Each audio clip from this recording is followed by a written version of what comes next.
దీపికా పడుకునే గారిని కల్కి 2 మూవీ నుంచి తీసేశారు కదా, ఆ ఇష్యూ మీద రీసెంట్ ఇంటర్వ్యూలో ఆవిడైతే రియాక్ట్ అయ్యింది.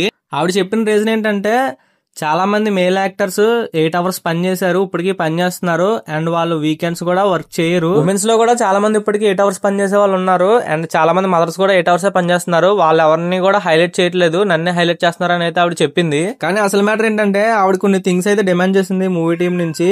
రెమ్యూనరేషన్ పెంచమని, లేదంటే ఓన్లీ 8 అవర్స్ వర్క్ చేస్తానని చెప్పి. వీటితో పాటు వాళ్ళ పిఆర్ టీమ్ కి కూడా సేమ్ ఫుడ్ ప్రొవైడ్ చేయాలి, స్పెసిఫిక్ ఫుడ్స్ కావాలి అండ్ క్యారవెన్ కూడా ఒక 4-5 ప్రొవైడ్ చేయాలి అని చెప్పి అయితే డిమాండ్ చేశారు. లాస్ట్ టైం స్పిరిట్ మూవీ నుంచి కూడా సేమ్ ఇదే రీజన్స్ తో ఆవిడనైతే తీసేశారు మూవీలో. ఇప్పుడు సేమ్ ఇదే రిపీట్ అయింది కల్కి కూడా. కొన్ని మూవీస్ ఇండియన్ సినిమా స్థాయిని పెంచే మూవీస్ ఉంటాయి. ఇలాంటి మూవీస్ చేసినప్పుడు మనీ కోసం, టైం కోసం ప్రిఫరెన్స్ కాకుండా మూవీ పరంగా కొంచెం కమిట్మెంట్ అనేది ఇవ్వాలి. ఆ కమిట్మెంట్ లేకపోవడం వల్ల ఆవిడని మూవీ నుంచి తీసేసినట్టు మూవీ టీం అయితే ట్వీట్ చేసింది. మీ ఒపీనియన్ ఏంటో ప్రతి ఒక్కరు కూడా కామెంట్ చేయండి అండ్ మన ఛానల్ ఇంకెవరు సబ్స్క్రైబ్ చేసుకోలేదా ప్రతి ఒక్కరు కూడా సబ్స్క్రైబ్ చేసుకోండి.